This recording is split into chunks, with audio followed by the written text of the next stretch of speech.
How to use invisible filter on Snapchat. In this video, I'm going to show you how you can use invisible filter on Snapchat in 2022. So you first of all, what you have to do is go into the Play Store, search for the Snapchat application.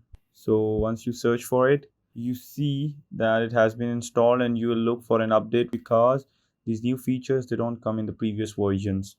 So once you see that it has been updated or it is updated, you come up, you open up the Snapchat and you just tap on your face, and down below you just get a lot of options of this filters. Amongst these, you just are going to go and tap on the explore, and that is at the right bottom corner of the screen. So you just tap on it. Once you tap on it, there's this search bar in which you can search for the filters. You'll search here invisible filter.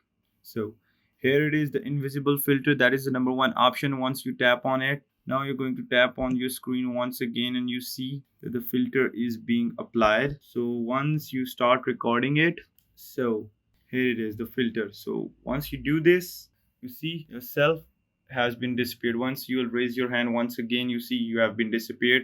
Or you will wave your hand once again in front of you, it would be yourself again. So this is how you use an invisible filter on Snapchat. I hope this video was informative, and don't forget to like, comment, share, and subscribe the channel. If you have any query, any question, just comment down below. I'll love to answer. Till next time, peace.